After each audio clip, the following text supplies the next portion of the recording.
UFC Freedom 250, the White House card, the best card of all time, this Saturday. Psych, it's actually Sunday night. And it's a banger, and there is a lot of fights that are big favorites and getting bigger. And there's some hot takes we have.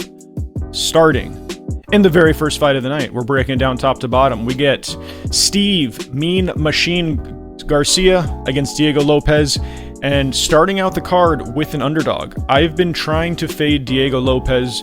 Some success, some not so success. I think he's just wildly overrated kind of his whole career. He got, the spinning back elbow he landed on John Silva as he was basically about to go out. Luck boxes a win. Gets dog walked twice by old man Volk. I think his cardio is suspect. His chin is suspect. And we got Steve Garcia, who is knocking out everybody, who's huge and has talked all week about how he has a chip on his shoulder. He's ready to come in and make a statement. Obviously, Diego Lopes is confident as well, but Diego Lopes is 2 months removed from breaking both of his feet against Volk.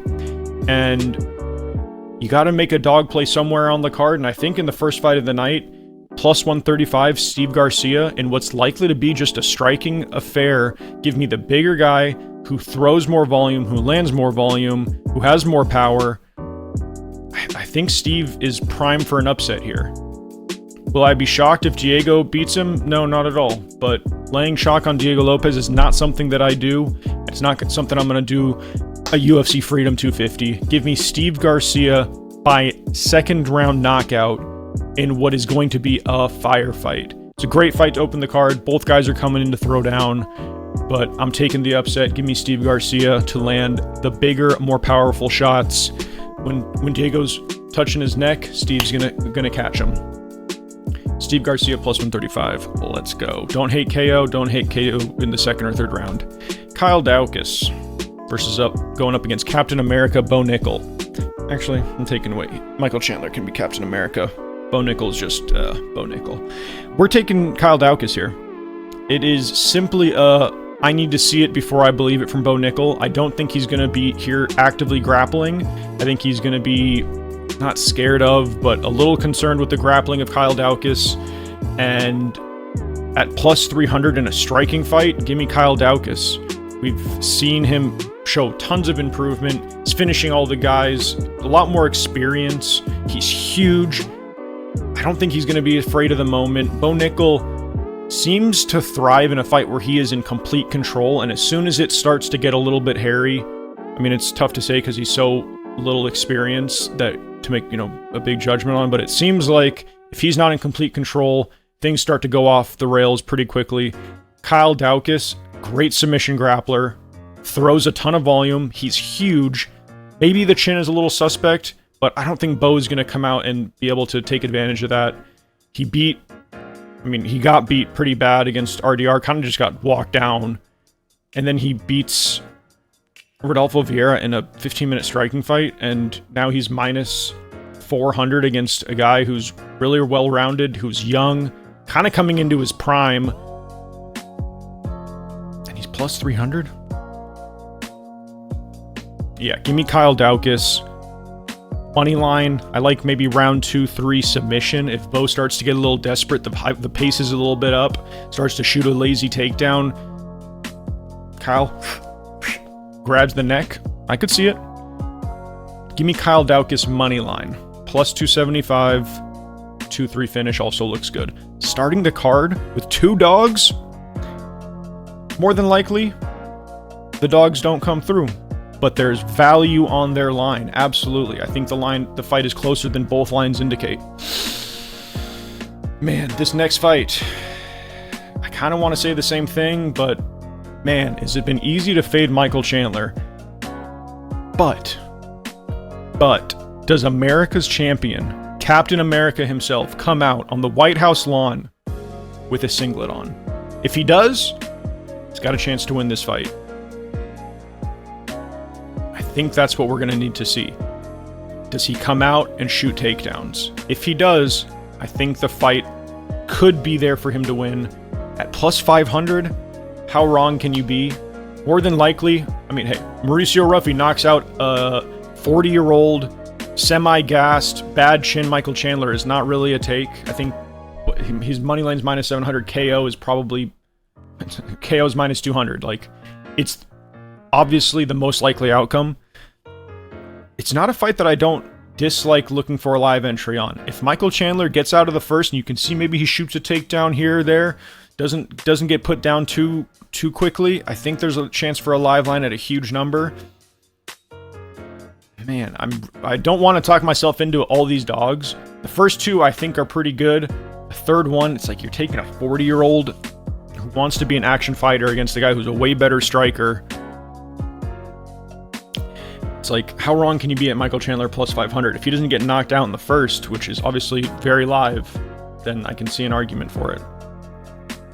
Taking the cop out. We're going to go Mauricio Ruffy, round 1 KO, just comes in and puts old man Chandler down. Chandler retires, and we get a highlight for the White House. He's going to hurt him, and then put him out bad with a crazy kick. All right, fool! Or however Josh Hokit talks in his Hogan accent.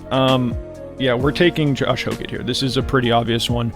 We have Derrick Lewis, who has kind of luck boxed a few early finishes and then turtles up as soon as he sees any kind of adversity. Derrick Lewis wins the fight in the first 30 seconds, the first minute, the first exchange or two, or he kind of just curls up into a ball and quits. We've seen it time and time again. He's 40, back problems. He's not going to be there for the long haul. He's going to knock out Josh Hokit in the first minute and a half, or he will be quitting.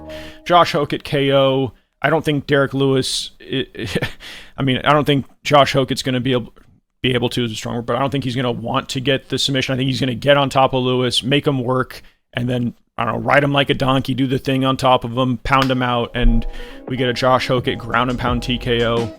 Or he could just come in, and I think if he doesn't get knocked out in the first exchange, the second exchange that he lands is going to put Lewis down, and Lewis will curl up into a ball. We've seen it time and time again, and no reason to think that we don't see it again this Sunday at UFC Freedom 250. Give me Josh Hokit to steamroll, drop a spicy hot promo on the mic, call out Alex Pereira, and I think he beats Alex Pereira too. Whoa! All right, moving on. We have a classic. We have Sean O'Malley up against Aiemann Zahabi. And I think the golden run for Aiemann Zahabi ends here. He's kind of low volume, luck boxed a few decisions in a row against kind of low volume, older fighters. And I think this is kind of set up. Obviously, it's set up for a Sean O'Malley win, but we're getting a decent price on Sean O'Malley KO. It hasn't been a while since he's KO'd anyone, but this is the lowest level fighter he's fought in quite some time. And Zahabi's been dropped quite a few times. He's been knocked out by Ricardo Ramos. He got dropped a couple times against Jose. He got dropped against Cheeto. And I think Sean knows how big of a card this is. He needs to come out and put him out. He can't do the volume kickboxing, striking from range fight for 15 minutes and capitalize on this moment. He's going to come out aggressive. 3 rounds to work. Give me Sean O'Malley KO against a older, lower volume, maybe not as defensively sound as the guys he's fought recently. Sean O'Malley KO makes a White House highlight and probably tries to call out, maybe if Corey beats Mario Batista, they fight before the title fight, since Jan and Merab are rematching. Sean by KO plus 215 seems great.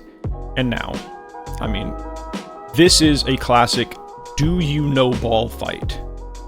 And I know ball. We are taking the underdog plus minus 105 right now, but the line will continue to get better for him. Wait until fight day when all the casuals come in and bet a bloated 3 division up Alex Pereira. He's moving up 3 divisions. He looks slow. He looks fat. And he's going up against one of the most defensively sound, talented kickboxers the heavyweight division's ever seen. You know who didn't knock out Ciryl Gane? Francis Ngannou. You know who didn't knock him out but submitted him? John Jones. The guys that Ciryl Gane loses to are the best in the division. He got dropped by Tai Tuivasa. Kind of. I get it. But if Alex Pereira comes out here, I mean, I have faded Alex Pereira into almost GOAT status at this point. I am going to continue to, and I get a great price on a great fighter in a great matchup for him. I could see a lot of different things going. We've seen Alex Pereira stunned in almost every fight he's had. Now he's going up against a heavyweight. I could see him getting chinned. I could see Ciryl Gane kind of dancing around, playing it slow like he did, and kickboxing from range, and gas Alex out and for a late decision. I could see him shooting takedowns and submitting Alex. I think the upside is all on Ciryl Gane. If Alex does not land a first-round knockout, I think this is Cyryl's fight to lose, and Alex needs to finish early. Give me Ciryl Gane, moneyline. Ciryl Gane inside the distance. Ciryl Gane 2-3-4. Ciryl Gane KO. Alex Pereira moving up 3 divisions. We've seen him rocked a ton. He's older, he's slower, he's fatter, and the GOAT run ends now. Ciryl Gane by finish. Let's go. And now, I mean, this is just highlight of all highlights. We get Ilia Topuria, the pound-for-pound #1, going up against Justin Gaethje, the interim champion who has not looked great recently. He's coming off a couple wins, but rightfully so. Ilia is -600. He has Justin Gaethje covered everywhere. We've seen Justin eating shots left and right. He's getting wobbled by Paddy Pimblett. Sure, he beat Paddy Pimblett, who just doesn't have the wrestling to implement his grappling. What he wants to do is grapple. He just doesn't have the wrestling for it. You're still kind of getting boxed up by Justin. Sure, Justin beat his ass, but Paddy landed some shots. And if Paddy Pimblett is landing shots on you, Ilia Topuria is going to put you down. Now, how do you play it? Because obviously -600 Ilia Topuria is not fun. Ilia Topuria KO -200. Absolutely free. He's not going to come out and submit Justin. He wants the highlight on the White House. He said he's not going to take him down. He's called for a round 1 knockout. Round 1 knockout is +200. Easy. If you want to play a little bit safer, Ilia Topuria round 1-2 knockout is +110. If you want to play it even safer, Ilia Topuria round 1-2-3 KO is -120. All 3 of those are playable. Obviously, unit size properly, so the round 1-2-3 has the most units, round 1-2 has the mediumest units, and round 1 is the smallest units. Or put it all on Ilia Topuria round 1 knockout, because that's how this fight ends. Justin Gaethje is not defensively sound enough, he's not fast enough, he's not in his prime enough. He's going to come out, and Ilia Topuria is going to put him down with ease. Call out Islam Makhachev, go up, chase him down, and we are looking at one of the all-time runs here. He's getting Justin at the right time, where at one point in time, Justin had a good enough chin where he was probably able to withstand the early onslaught. Not anymore. Justin's chin's been going for a while. I could see Ilia Topuria landing a combo similar to what he did to Jamin Jackson, where he big body shots. Justin has that high shell. Ilia is going to rip to the body and put him down. Give me Ilia Topuria round 1 knockout to end UFC Freedom 250 with an absolute highlight. Let's lock it in. From the top, Ilia Topuria round 1 knockout. Ciryl Gane, let's say round 3 finish. Sean O'Malley round 2 knockout. Josh Hokit round 1 knockout. Mauricio Ruffy round 1 knockout. Kyle Daukaus round 3 submission. Steve Garcia round 3 knockout. We're going to say 7 for 7 on finishes. 2.5 underdogs win. And it goes down as one of the best viewing experiences in UFC history, as every fight is a finish. Massive upset, big knockouts, awesome card. Let's go. UFC Freedom 250. Let's rock.